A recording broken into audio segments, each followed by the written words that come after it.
प्रधानमंत्री नरेंद्र मोदी के नेतृत्व वाली केंद्र सरकार ने महिला सशक्तिकरण, सामाजिक न्याय, इंफ्रास्ट्रक्चर निर्माण, तकनीक, विज्ञान, औद्योगिक सेक्टर, देश की सुरक्षा को लेकर काफी काम किया है। इतने सालों तक देश में कांग्रेस की सरकार रही और गांधी परिवार के सभी सदस्यों ने देश को लूटने का काम किया। तमाम बातें भाजपा के राष्ट्रीय महासचिव दुष्यंत कुमार गौतम ने मोदी सरकार के 11 साल पूर्ण होने के अवसर पर कही।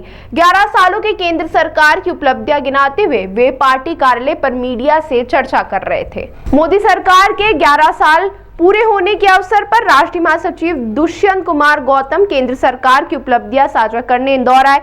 इस दौरान मध्य प्रदेश के कैबिनेट मंत्री कैलाश विजयवर्गीय, महापौर पुष्यमित्र भार्गव, उपाध्यक्ष जीतू जिराती, विधायक रमेश मेंदोला, मालिनी गौड़, राज्यसभा सांसद कविता पाटीदार सहित कई नेता मौजूद थे। मौका था मोदी सरकार की उपलब्धियों के बखान का, लेकिन राष्ट्रीय महासचिव दुष्यंत कुमार गौतम ने कांग्रेस और गांधी परिवार पर जमकर हमला बोला। उन्होंने कहा कि इतने सालों तक देश में कांग्रेस की सरकार रही और गांधी परिवार के सभी सदस्यों ने केवल देश को लूटने का काम किया। इसके अलावा केंद्र सरकार की उपलब्धियों के बारे में जानकारी दी। उन्होंने कहा कि मोदी सरकार ने सभी सेक्टर में बहुत काम किया, महिला सशक्तिकरण, इंफ्रास्ट्रक्चर निर्माण आदि कई क्षेत्रों में सरकार ने काम किया और देश को दुनिया के शीर्ष देशों में शामिल कराया है। देश में करीब 100 जगह सभी प्रमुख प्रांतों के अंदर, प्रांत में प्रमुख शहरों के अंदर सभी कैबिनेट मंत्री, राष्ट्रीय स्तर के सभी कार्यकर्ता प्रेस कॉन्फ्रेंस कर रहे हैं। आदरणीय नरेंद्र मोदी जी के नेतृत्व में 11 वर्ष, अद्भुत 11 वर्ष, विभवशाली 11 वर्ष, जो इतिहास के पन्नों में लिखा जा रहा है। ऐसे 11 अगर 11 वर्ष की हम बात करें तो हम 2014 से पहले भारत कैसा भारत था, क्या भारत था, इन 11 वर्षों में हमारी क्या उपलब्धियां हैं, उससे अगर हम तुलनात्मक करें तो आपको लगेगा कि मोदी जी के 11 वर्ष मुझे लगता है कि हिंदुस्तान के इतिहास में आजादी के बाद में स्वर्ण अक्षरों में लिखे जाने वाले हैं। ऐसा भारत जिसके हाथों में भारत था, मां बेटे 5,000 करोड़ के घोटाले की जमानत पे छुटे हुए, बेटी भी कहीं बाहर नहीं थी, 2-2 करोड़ की पेंटिंग खरीदी जा रही थी, दामाद जी डीएलएफ से जुड़े हुए थे, पूरा का पूरा परिवार भ्रष्टाचार में लिप्त था, सरकार को लूटने में लगा था। और यही नहीं है, यहीं पर नहीं छोड़ा उन्होंने। भ्रष्टाचार अगर देखना है तो ये परिवार ही नहीं लूट रहा था, उस समय के तत्कालीन जितने भी कांग्रेस के कार्यकर्ता थे पूरे देश को लूटने का काम कर रहे थे। जहां तक कि देश में ही नहीं लूट रहे थे, राजीव फाउंडेशन ने चाइना से भी 1 करोड़ 35 लाख रुपए जो हमारे विरोधी देश है समय समय पर हमें प्रताड़ित करता रहता है, समय समय पर आंखें दिखाता रहता है, उनसे दोस्ती भी निभा रहे थे। ऐसा भारत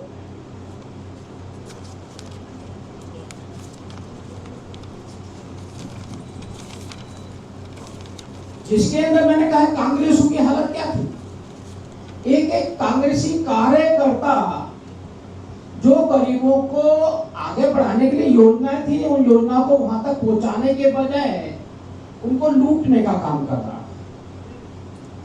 आपको आश्चर्य होगा जानकर, जब देश हमारे हाथ में 2014 के अंदर देश के गरीबों ने परेशान होकर तकलीफ में आकर मोदी जी को वोट देकर देश का प्रधानमंत्री बनाया था, 1.5 लाख नकली एनजीओ चल रहे थे। इस एनजीओ के माध्यम से किस प्रकार से देश के पैसे का शोषण हो रहा था।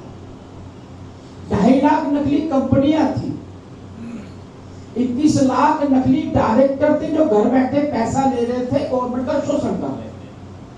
और सबसे बड़ा दुख तो जब होता है कि गरीबों के घर के डब्बे के अंदर जो अनाज पहुंचना चाहिए सस्ता, 5 करोड़ नकली राशन कार्ड एक ही रात में जब इंक्वायरी हुई तो खत्म हो।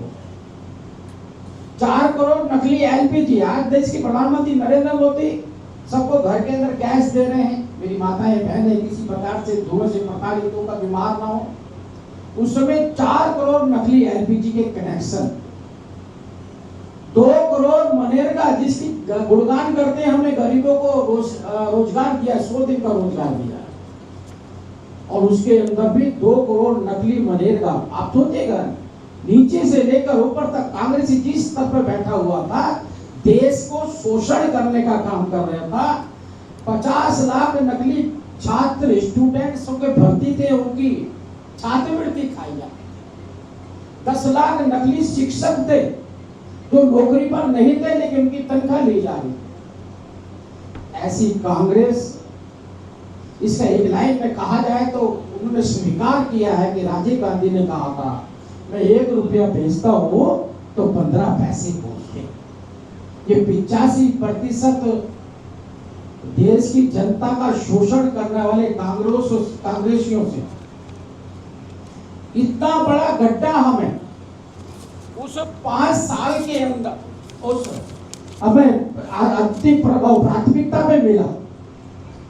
किस प्रकार से देश को लूटा गया, गरीबी हटाएंगे नारा देकर गरीबों को गुमराह करने का काम किया। आज देश के प्रधानमंत्री जी ने अपने 11 वर्षों के अंदर 25 करोड़ लोगों को गरीबी की रेखा से बाहर निकालने का काम किया। ये परिवर्तन है 11 वर्ष का। जहां पूरा परिवार खड़ा था, एक तरफ नरेंद्र मोदी जी का अपना परिवार जो आज भी भाई परचून की दुकान चलाता है, पेट्रोल पंप में काम करता है, बंधक बेचने का काम करता है, एक सादा परिवार की तरह। उनकी माता भी 10 बाय 10 के कमरे में रहती रही। एक तरफ भारतीय जनता पार्टी के देव दुर्लभ कार्यकर्ता, इस तरफ ये कांग्रेस के विपक्षी लोग देश का शोषण करने वाले। ये चुनौती थी हमारे सामने भ्रष्टाचार, परिवारवाद। आप देखिए, जवाहरलाल नेहरू बनते, इंदिरा गांधी आती है, इंदिरा गांधी हटती है तो राजीव गांधी आती है, फिर राहुल, प्रियंका, अभी तो बांद्रा के बच्चों के भी नाम आने आने लगे। मुलायम सिंह काम करते हैं तो अपने बेटे के लिए काम करते हैं, लालू परिवार काम करता है तो आरजेडी में उनके बेटे लगे हुए सारे के सारे। शरद पवार की बेटी, फारूक अब्दुल्ला का बेटा, करुणानिधि का बेटा, चंद्रशेखर राव की बेटी, और इस प्रकार से ममता का भतीजा, पूरा परिवार बात चारों तरफ चल रहा है। और एक प्रधानमंत्री है जिसमें चाय बेचने वाला भी देश का प्रधानमंत्री बनकर देश का नेतृत्व करता है। ऐसा भारत हमने सेना का मनोबल बढ़ाने का काम किया है। हमें वो भारत मिला था, आपको जान के आश्चर्य होगा, 2013 की अगर एक एंटोनी की प्रेस वार्ता को सुने तो उन्होंने कहा था कि हमारे पास में इतने पैसे भी नहीं कि हम हेलीकॉप्टर खरीद सके। ऐसा भारत मिला था हमें जिसके पास सेना के पास में 5 दिन का युद्ध लड़ने के लिए गोलियां भी नहीं थी। ये मेरा कहना नहीं है, ये के एंटोनी जी का कहना है। मैं बिना माइक के आवाज आएगी ना आपको? आ रही है ना? मुझे थोड़ा कागजों को पलटने में प्रॉब्लम हो रही है ना, आपको दस्तावेज देने हैं मैंने। कोई बात नहीं।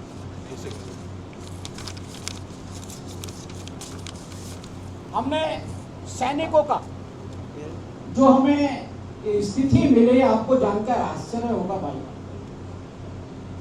कि हथियार तो हथियार, सेना के पास बुलेट प्रूफ जैकेट भी नहीं थी।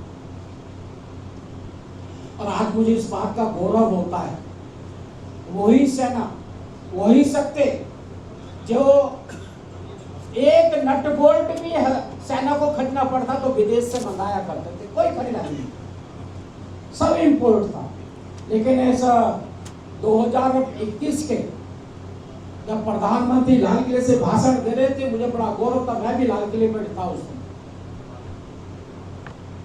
जब उनको 31 तोपों की सलामी दी गई थी आजाद भारत के बाद में, 2021 के अंदर वो तोप बनी हुई भारत की तोप थी, भारतीय तोप।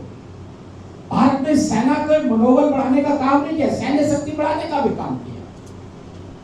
अभी अभी आपने देखा होगा पाकिस्तान के ऊपर आक्रमण के अंदर ब्रह्मोस जो भारत का बना हुआ था, जहां हम 2013 के अंदर विदेशों से माल मंगाया करते थे सैन्य शक्ति के लिए, आज हम एक्सपोर्ट कर रहे हैं।